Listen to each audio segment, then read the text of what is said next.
Hello guys, this is Vamshi క్రేష్ from శ్రోమ్ studios. ఈరోజు మనం చూడబోయే టాపిక్ ఏంటో తెలుసా? ఐఎస్ఓ.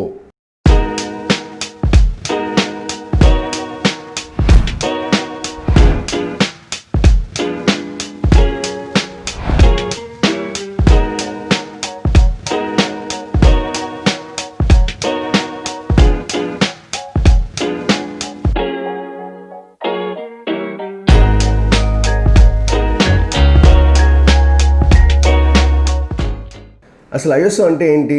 ఐఎస్ఓ మన ఫోటోలో ఎలా ఇంపాక్ట్ అవుతుంది? ఐఎస్ఓ సెట్టింగ్స్ మన కెమెరాలో ఎలా మార్చాలి అనేది ఈ వీడియోలో మనం చూద్దాం. అసలు ఐఎస్ఓ అంటే ఇంటర్నేషనల్ ఆర్గనైజేషన్ ఆఫ్ స్టాండర్డైజేషన్.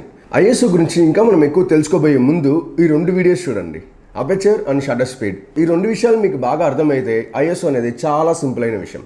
నేను మీకు ఆల్రెడీ చెప్పినట్టు కెమెరాలో ఉండే సెన్సార్ చాలా లైట్కి సెన్సిటివ్.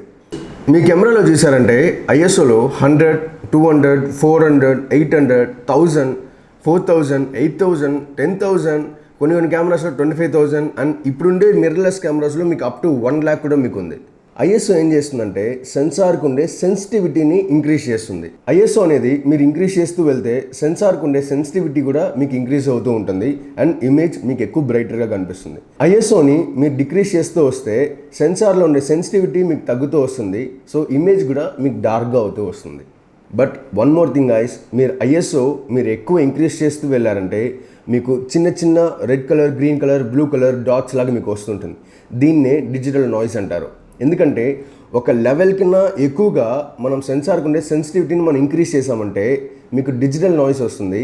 సో దీనివల్ల మీకు ఇమేజ్ అనేది మీకు ఎఫెక్ట్ అవుతుంది. ఐఎస్ఓ అనేది ఎప్పుడు కూడా మీరు స్టాటిక్గా మీరు 100, 200, 400 ఇలా మీరు యూజ్ చేశారంటే మీకు ఇమేజ్ అనేది మీకు ఎఫెక్ట్ అవ్వకుండా ఉంటుంది. ఇమేజ్ అనేది మీకు మంచి క్వాలిటీలో ఉంటుంది. మీరు ఐఎస్ఓ మీరు ఇంక్రీజ్ చేశారంటే 1600 కన్నా ఎక్కువ ఐఎస్ఓ పెట్టి మీరు ఒక ఇమేజ్ తీశారంటే కొన్ని కెమెరాస్లో మీకు డిజిటల్ నాయిస్ అనేది వస్తుంది అండ్ ఇమేజ్ క్వాలిటీ అనేది మీకు తగ్గిపోతుంది. ఐఎస్ఓ అనేది అపర్చర్ అండ్ షట్టర్ స్పీడ్తో మీరు లైట్ కంట్రోల్ చేయలేని సిచ్యువేషన్స్లో మాత్రమే ఐఎస్ఓ అనేది ఇంక్రీజ్ చేయాల్సి వస్తుంది. ఇదంతా ఓకే, బట్ ఎలాంటి సిచ్యువేషన్స్లో ఎంత ఐఎస్ఓ మనం యూజ్ చేయాలనేది ఇప్పుడు మనం చూద్దాం. ఫర్ ఎగ్జాంపుల్, మీరు ఒక బ్రైట్ అయిన సన్లైట్లో మీరు ఒక పోర్ట్రేట్ తీస్తున్నారంటే మీకు ఐఎస్ఓ 100, 200 అండ్ మ్యాక్సిమం 400 వరకు మీకు సరిపోతుంది.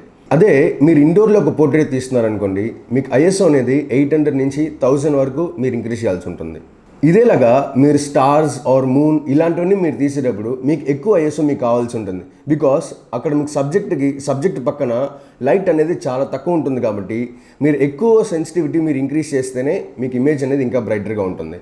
ఇదే మీరు ఒక స్పోర్ట్స్ ఫోటోగ్రఫీ తీస్తుందంటే ఆబ్వియస్గా మీ షట్టర్ స్పీడ్ అనేది చాలా ఎక్కువ ఉండాలి. ఫర్ ఎగ్జాంపుల్ 2000, 4000 ఇలాంటి షట్టర్ స్పీడ్లో మీరు ఫోటో తీయాల్సి ఉంటుంది. అలాంటప్పుడు మీకు సరిపోనంత లైట్ మీకు సెన్సార్ పైన పడదు. అలాంటి టైంలో మనం ఐఎస్ఓ ఇంక్రీజ్ చేసుకోవాలి. మీరు sports photography, wild life photography and మీకు డార్క్ అయిన సిచ్యువేషన్స్లో మీరు ఫోటో తీసేటప్పుడు ఖచ్చితంగా మీరు ఐఎస్ఓ ఇంక్రీజ్ చేసే తీరాలి. వేరేస్ మీరు బ్రైట్ అయిన సన్లైట్లో మీరు పోర్ట్రేట్ ఆర్ఎల్స్ మీరు ల్యాండ్స్కేప్ ఇలా తీస్తున్నారనుకోండి, ఇలాంటి సిచ్యువేషన్స్లో మీరు ఐఎస్ఓ అనేది మినిమం వాల్యూలో పెట్టి తీశారంటే ఇమేజ్ అనేది చాలా బాగా వస్తుంది.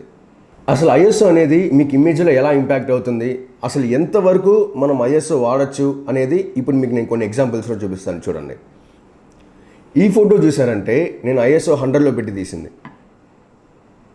ఈ ఫోటో చూసారంటే ఐఎస్ఓ 400లో పెట్టి తీశాను. ఈ ఫోటో చూసారంటే ఐఎస్ఓ 1000లో పెట్టి తీశాను. ఈ ఫోటో ఐఎస్ఓ 2000లో పెట్టి తీశాను. ఈ అన్ని ఫొటోస్లను మీరు అసలు డిఫరెన్స్ ఏంటో మీరు నోటీస్ చేశారా? ఎస్, ఏంటంటే మీరు ఐఎస్ఓ అనేది చాలా తక్కువైన వాల్యూలో మీరు పెట్టారంటే మీకు ఇమేజ్ అనేది డార్క్గా ఉంటుంది. అట్ ద సేమ్ టైం మీకు ఇమేజ్ అనేది బెస్ట్ క్వాలిటీలో మీకు అవుట్పుట్ వస్తుంది. మీరు ఐఎస్ఓ అనేది మీరు ఎక్కువ ఇంక్రీజ్ చేస్తూ వెళ్ళారంటే ఇమేజ్ అనేది మీకు ఎక్కువ బ్రైట్ అయిపోతుంది. బికాస్ సెన్సార్కు ఉండే సెన్సిటివిటీని మీరు ఇంక్రీజ్ చేస్తున్నారు. సో దానివల్ల మీకు ఇమేజ్ అనేది బ్రైట్ అవుతుంది. అట్ ద సేమ్ టైం మీకు ఇమేజ్లో మీకు డిజిటల్ నాయిస్ అనేది వస్తుంది. దీనివల్ల మీకు ఇమేజ్ క్వాలిటీ మీకు రెడ్యూస్ అవుతుంది. సో చూసారు కదా గాయస్, ఐఎస్ఓ అనేది మీ ఫోటోలో ఎలా ఇంపాక్ట్ చేస్తుందో. అండ్ ఇప్పుడు నేను మీకు లో ఐఎస్ఓలో తీసిన ఇమేజెస్ కొన్ని మీకు ఎగ్జాంపుల్గా చూపిస్తాను. చూడండి,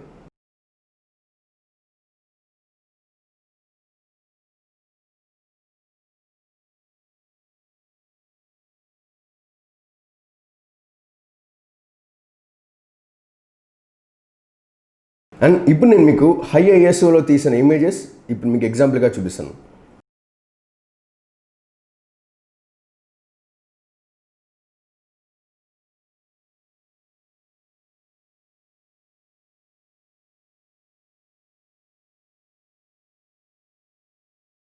చూసారు కదా గైస్, ఐఎస్ఓ అనేది మీ ఇమేజ్లో ఎలాంటి ఇంపాక్ట్ క్రియేట్ చేస్తుందో. ఈ వీడియో మీకు నచ్చినట్టయితే లైక్ చేయండి. మీకు ఇంకా ఏమైనా డౌట్స్ ఉంటే కమెంట్ సెక్షన్లో కమెంట్ చేయండి. ఈ వీడియో ఇంకా చాలామందికి యూస్ఫుల్గా ఉంటుందని మీరు అనుకుంటే షేర్ చేయండి అండ్ మర్చిపోకుండా సబ్స్క్రైబ్ చేయండి. Thank you so much guys for watching. Take care.